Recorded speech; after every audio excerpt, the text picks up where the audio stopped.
Hi, I'm Sophie from Scratch Media. We're here with Brendan from Wheatus and Doughty from Mike Doughty, if you want to say hello. And we're here to ask you a couple of questions about their 15th anniversary tour. So, how would you sum up these past 15 years? Like they kind of disappeared.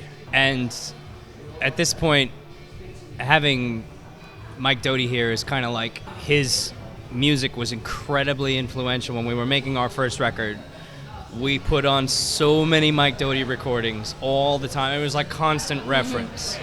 And having him on this is kind of like makes it real, the bookend of like, oh, that's where the recording process for us began.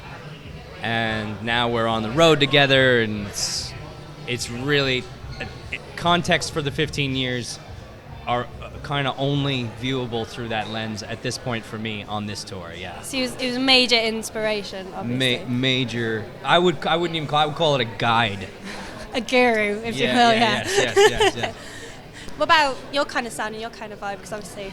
On this tour, I'm playing with Wheatus, as in they are being super cool to me and playing my songs with me. They're like opening for themselves with me as their singer. Okay. So we're playing, we're basically playing some songs of mine that are 20 years old.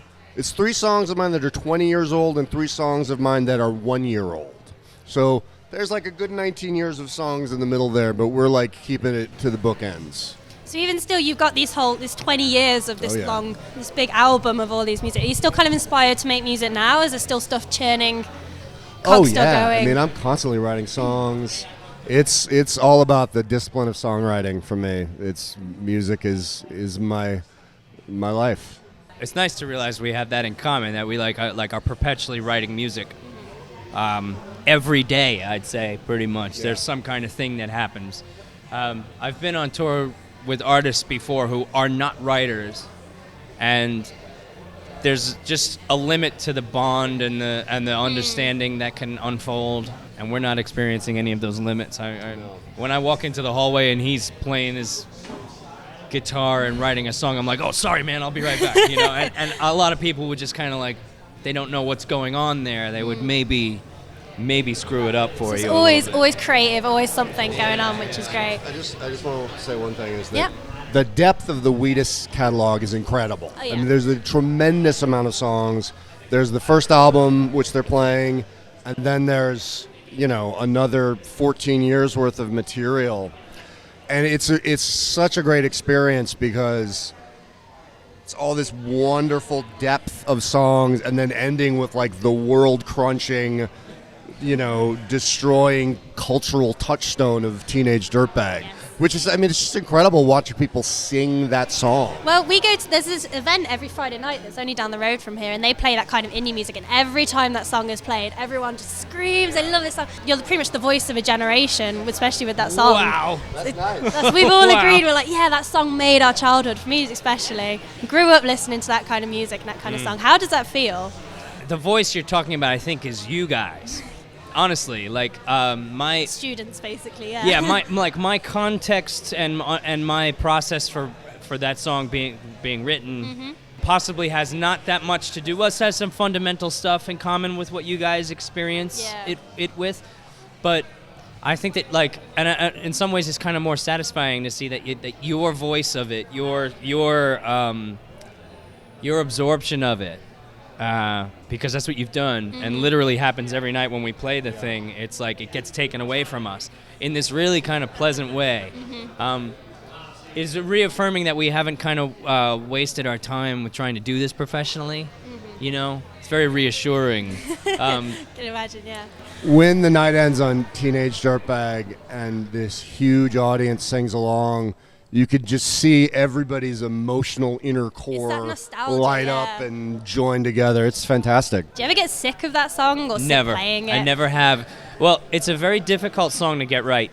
Every single drummer we've ever had come in, and there have been 3, maybe 4 at this point, has always come back to me after 2 or 3 weeks and said, yeah, man, I'm doing well, but the Teenage Dirtbag is really not, I don't have my head around that yet. And what it is it's got this duality of slink in the verse and in the chorus that that messes with hip hop and messes with country a little bit and messes with. Probably why it's so popular, because it's so many kind of genres all crossed into one. Yeah, I mean, sometimes I think the primary influence for the rhythm of Teenage Dirtbag is somewhere between LL Cool J and Paul Simon's Really interesting. Graceland or something. Yeah. So, and people have called it pop punk, and really, that's not what it is, and that's kind of why I was drawn to it, is because it's undefinably unique. I like that, undefinably unique. Yeah, I mean, and that's the influence you had on that. It's essentially, to the musicians, there are so many layers of influence and depth and like just little inferences and intrigue that you can't see from the surface, but if you get into it, it's in there. So we're in a strange venue now that you're playing. We're in Rub Steakhouse. Any other weird places you've played, or weird venues, weird locations? Yeah. Can you name a few? Mike was just telling us about playing conference room. Oh yeah, I played a lot. Like business conference rooms, like in the meeting, you're there. Well, I mean, the people there were just people going to see a show, but I'd walk in and be like, "This is a conference room." Yeah, there's Lots some of weird corporate places. people just jamming. Yes, yeah, indeed, Wow. yeah. Yeah, it gets weird. I mean, the long plan for being a professional musician requires that you be a sort of MacGyver and be able to perform in a place that isn't designed for performing and all that stuff, and sometimes it works out, and sometimes it's really, really not good. What about the best place you played then? What's the one that's really like? It would be the city of Birmingham in the UK. The very best place to play. Plug. I find coming over here, the best shows that we have tend to be in Scotland and Wales. Yeah.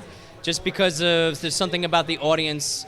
They really rowdy bunch. They almost refuse to let you have a bad show. Like, what if you start having a bad show, they intervene. And they really fix it. Yeah. And that happens in England as well. Just a bit. It's a bit more reserved here, I guess you could say. We're quiet bunch. Yeah, we expect everyone else to do it, and then we'll join in. Right. But we have had some wonderful shows in Birmingham. We haven't been here for, I think, how many times have you played a couple here? years. Oh man, I can't even count. Yeah?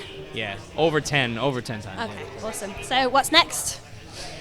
Next is we go home and set up some sort of recording scenario where we can. We're doing the shows very differently every night. We're recording them, going to do stuff with them. But basically, after this, we're just going to go home and be sad we're not on tour anymore. That's what always happens. Touring's probably a completely different world. I could be on. Not everybody is like suited to this kind of life. I could be on tour forever, and I'd be totally happy.